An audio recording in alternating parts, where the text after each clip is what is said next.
Oke, Assalamualaikum warahmatullahi wabarakatuh. Anda semua, selamat pagi dan semangat pagi. Gimana kabarnya semuanya? Semoga sehat dan masih tetap semangat. Oke, pertemuan kita kali ini kita akan membahas tentang analisis pasar, yang nanti kita akan menganalisis pasar dan menentukan pasarnya.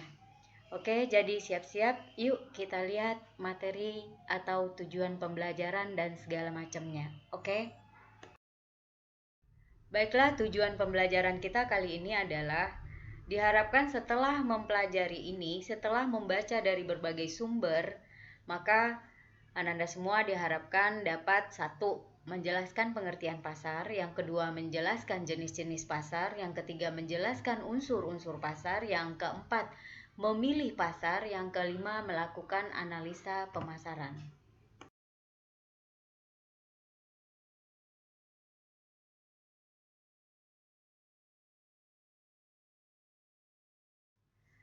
Mungkin kamu sudah pernah mendengar kata-kata pasar, tapi ya sekedar tahu aja, oh itu apa? Oh pasar. Nah sekarang kita lihat, apa sih itu pengertian pasar? Nah menurut salah satu ahli pemasaran, William J. Stanton, pasar adalah orang-orang yang mempunyai keinginan untuk puas, uang untuk belanja, dan kemauan untuk membelanjakan uang tersebut.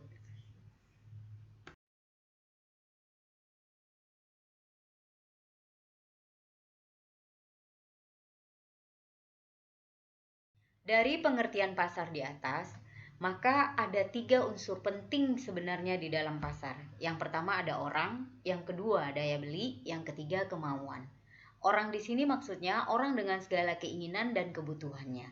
Daya beli seseorang adalah daya beli seseorang terhadap barang dan jasa. Yang ketiga ada kemauan. Kemauan di sini adalah kemauan untuk membelanjakan uangnya terhadap barang tersebut.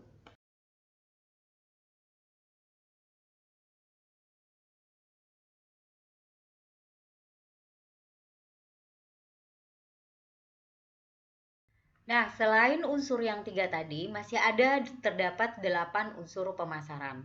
Yang pertama ada penjual, kamu bisa lihat pengertiannya. Yang kedua ada pembeli. Yang ketiga ada barang dan jasa. Yang keempat ada alat pembayaran.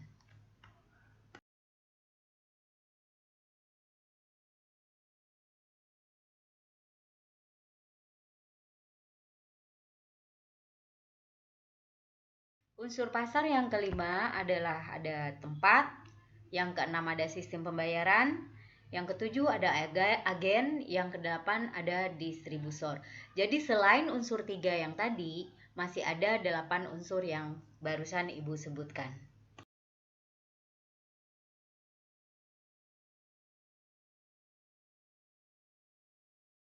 Baiklah Ananda semua, tadi kita sudah tahu apa pengertian pasar, apa unsur-unsur pasar. Sekarang kita masuk peran pasar itu apa sih? Nah, di sini kita bisa lihat peran pasar itu sebenarnya mempertemukan penawaran dan permintaan dalam rangka membentuk harga dan menambah nilai guna barang.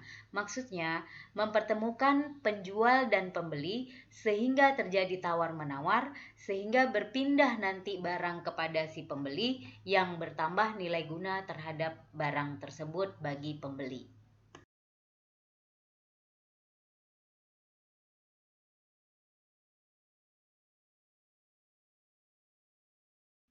Berikutnya kita lihat fungsi pasar. Fungsi pasar yang pertama adalah pembentukan harga.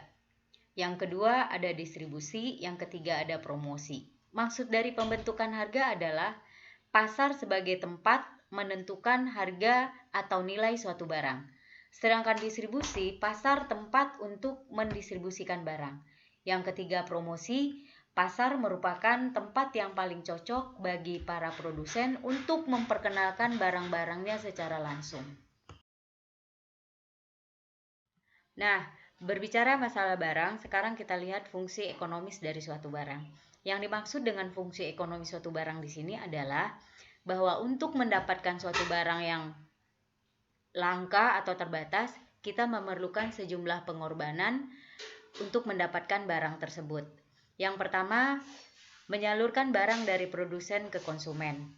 Yang kedua, memecahkan persoalan perbedaan pendapat. Yang ketiga, memecahkan persoalan perbedaan waktu. Yang keempat, seleksi dan kombinasi barang.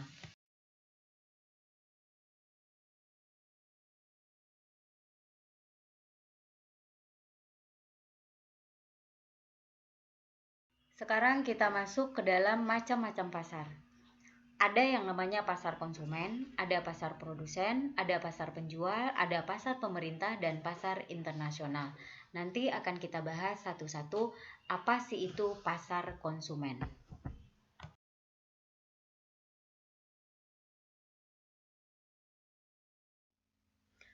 Baiklah, sekarang kita lihat pasar konsumen. Apa sih itu pasar konsumen?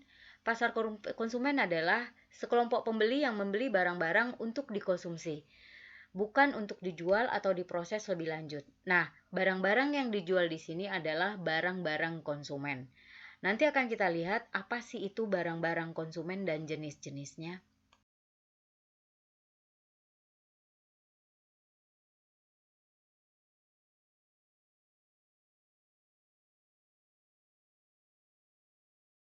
Nah, di sini kita lihat ada macam-macam barang konsumen. Seperti Ibu bilang tadi, barang-barang konsumen ini adalah barang-barang yang untuk dikonsumsi, bukan untuk dijual kembali.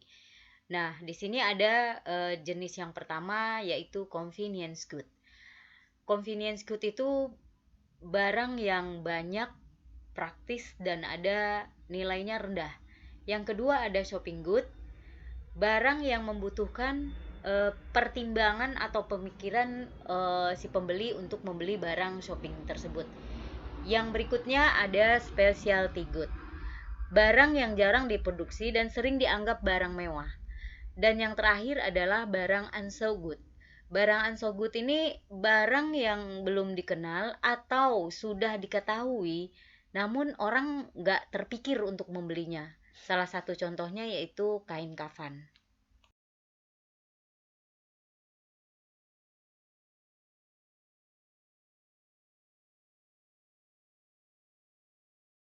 Jenis pasar yang kedua adalah pasar produsen.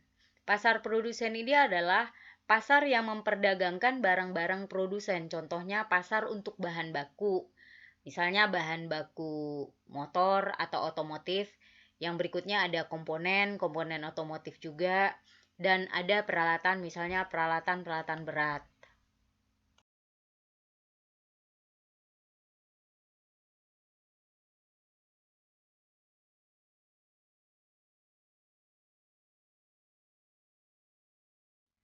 Nah, siapa aja sih pelaku dalam pasar produsen ini? Yang pasti pemilik, produsen, dan perusahaan. Kita lihat yang pertama, pemilik industri. Yang kedua, produsen hasil pertanian. Ketiga, penyediaan sarana umum.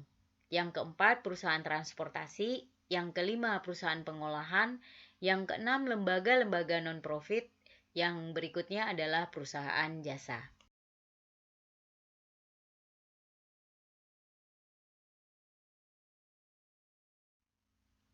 Yang berikutnya adalah pasar penjual atau pasar pedagang, yaitu pasar yang terdiri atas perseorangan atau organisasi yang membeli barang untuk dijual kembali.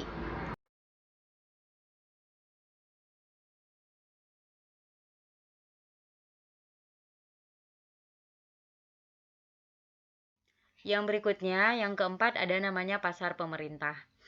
Pasar pemerintah ini adalah pasar yang terdiri atas unit-unit pemerintahan pusat atau pemerintahan daerah yang memerlukan barang atau jasa untuk mencukupi keperluan dalam rangka melaksanakan fungsi-fungsinya dalam pemerintahan. Misal PT PLN.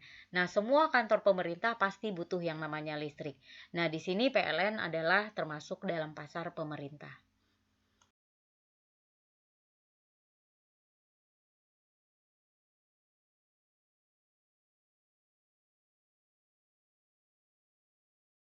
Yang terakhir ada nama pasar internasional. Pasar internasional ini adalah pasar yang terjadi atau pasar jual beli antar negara. Pasar internasional ini melampaui ekspor pemasar dan menjadi lebih terlibat dalam lingkungan pemasaran di negara-negara tempat suatu organisasi melakukan bisnis. Misal, salah satu contoh pasar internasional adalah pasar tembakau yang ada di Jepang. Oke, itu saja dari Bu Reja untuk pertemuan kita pada pagi hari ini. Dan untuk tugas, kamu bisa lihat di Google Classroom. Setelah mendengar penjelasan ini, kamu cari materi-materi yang relevan, boleh browsing dari internet, baru bisa kamu kerjakan tugas. Selamat mengerjakan tugas. Terima kasih.